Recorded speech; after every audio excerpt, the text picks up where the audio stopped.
Today, we're coloring the Cutest Zombie, a coloring project using Copic Markers and Prismacolor colored pencils.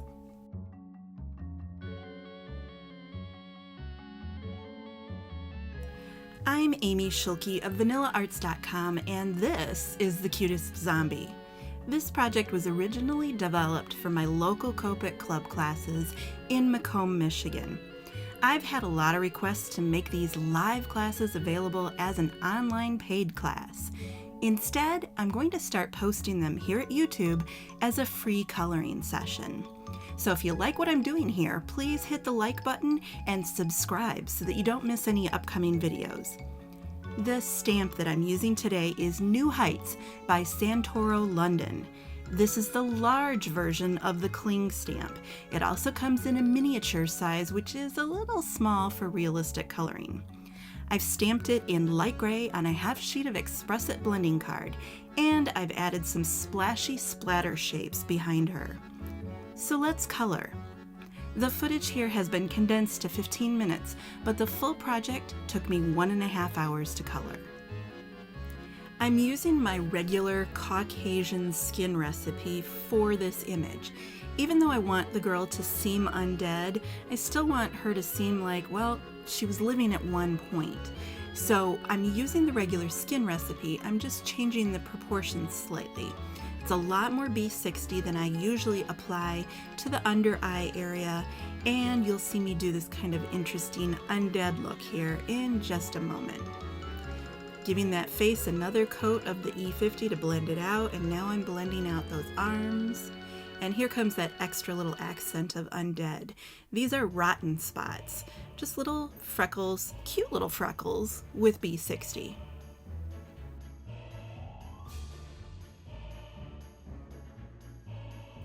This is a fairly complex image. There are lots of objects in the stamp and lots of little details to color. So I want to keep the background on the plain and simple side. A clean white background will keep the focus on the stamp and on my coloring. But at the same time, I don't want the zombie to feel as if she's floating around in outer space. If you don't do anything in the background, your image is going to float. My solution is to add the subtle look of a white room behind her. I'm adding cast shadows below the books that grounds them and gives them weight.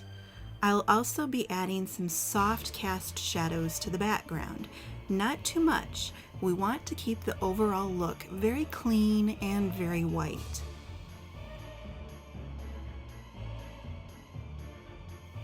So I'm just finishing up these cast shadows, keeping them a little on the subtle side. They're always down below and always on the left-hand side, so they're consistent across the whole image. Those of you who've taken any of my classes and courses, you know that I always color dark to light. And I don't use a lot of traditional Copic blending combinations. Here I'm using a B34 marker underneath my green markers. I use blue, gray, and even violet markers underneath other Copics to create marker colors that Copic simply does not make. In this case, they don't make a darker companion color for YG17. There is no YG19, and I'm not happy with any of the other dark greens, so I'm creating the color that I need. Later, you'll see me create a dark red color using blue underneath R29. I color hair by grouping the hair into locks. I know there are a lot of other methods out there that use flick strokes, and you really don't blend the flicks out, you leave those flick strokes showing. Personally, I don't find that method to be very realistic looking. A Copic marker brush nib, that's about 1,000 times fatter than a strand of hair. I blend the hair smooth because at a normal distance, you don't see individual hairs on your friends and your coworkers. Exposed flick strokes, they always look a little like dreadlocks to me. So I divide the hair into locks of hair and I color those locks individually.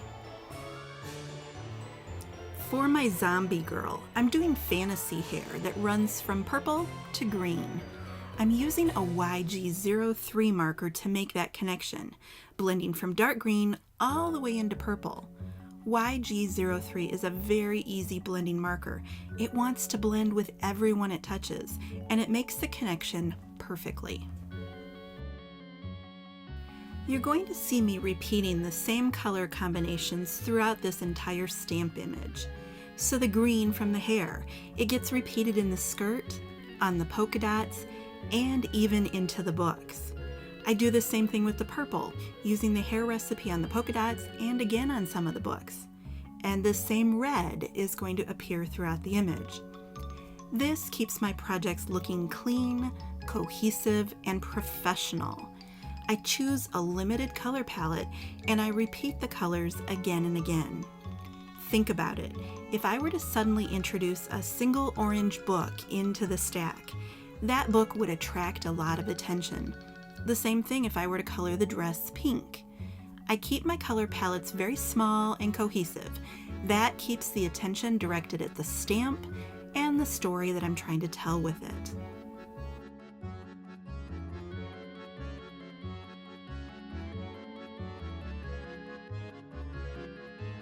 I'm using dark grays on the dress here to color a black dress. I don't use a lot of true black in my coloring images, and there's a good reason for that. If you color something with a black marker, then what color do you use to shade it for depth, dimension, and realism? If you start with a black marker, you've got nowhere to go. They don't make a blacker marker than black.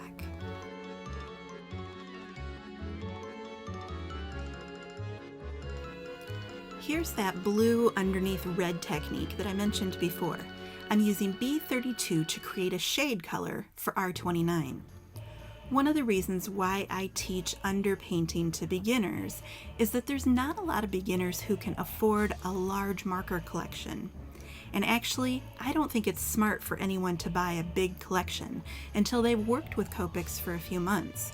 You don't know if you're going to like working with them, so to purchase a lot of red markers right from the start, it's not just expensive, it's unwise. But we still want to shade colors, right?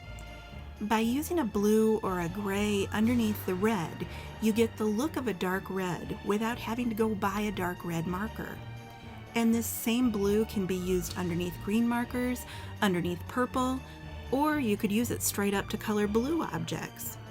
Underpainting expands the size of your marker collection by using markers for 1, 2, or even 3 other color combinations. Blue becomes a versatile tool rather than a single color marker.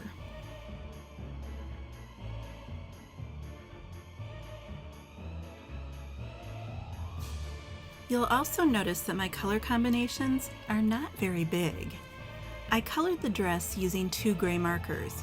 I'm coloring this blood using 2 markers. Don't assume that every blending combination has to be 4 or 5 markers in order to get a good looking blend. Dimensional coloring has nothing to do with how many markers you use. You don't need a ton of Copics to color well. A smart collection is so much more important than a big collection.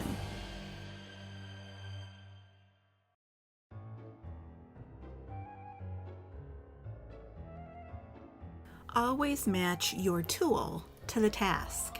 When the details get small, I switch to a smaller color. I use a lot of fine line pens and pencils in my coloring because I color a lot of tiny things. Here, I'm using a dark red Triplus pen to add splatter marks to the blood. I'll use other pens for the tiny letters on the books, the stripes on her socks, and even her eyes. Why fight with a Copic when there are better tools available? And Triplus pens are a lot cheaper than Copic markers. Plus, they're Copic safe. I'm about to show you my favorite trick for stripes. A lot of people would color and shade every stripe individually. I don't have that kind of patience. 14 stripes means 14 chances to mess up. I shaded all the white stripes at once. After it dried, I'm now coloring all the dark stripes. Later, I'll highlight them all at once too. Don't make coloring harder than it has to be.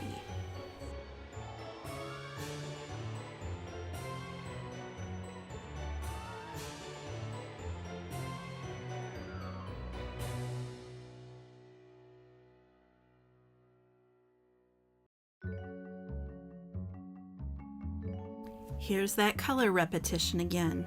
I borrow one of the skin colors for the book pages, and the hair colors now become books.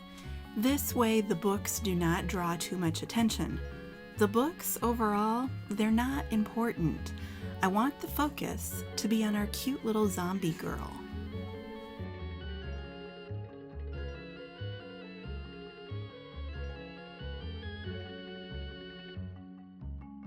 I'm not overthinking these books. Remember, the zombie is far more important.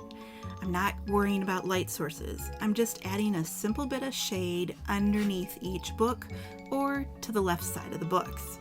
Again and again and again in this image, I'm shading on the left, but that's because I always shade on the left. I could have chosen the right side and that would have been equally correct. The key is not left or right, it's just being consistent.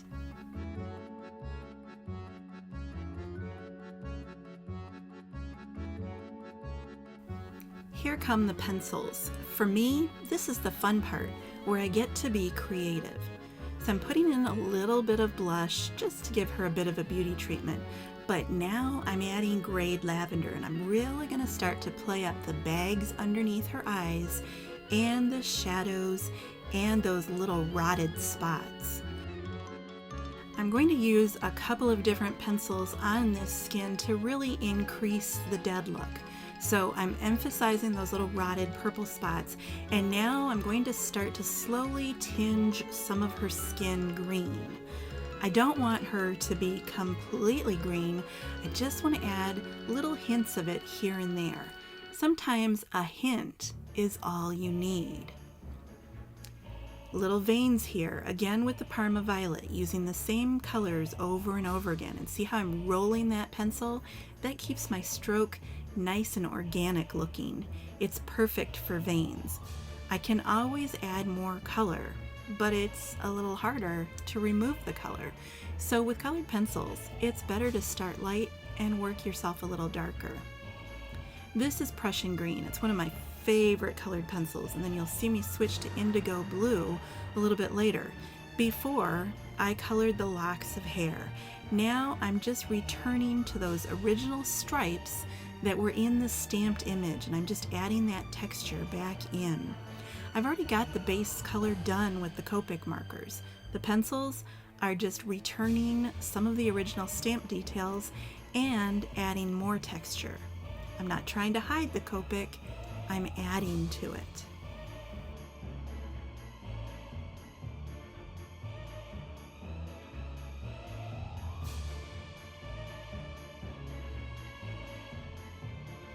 From here on out, I'm just playing with my colored pencils, using them to add little tiny details, little highlights, or to push things just a little bit deeper.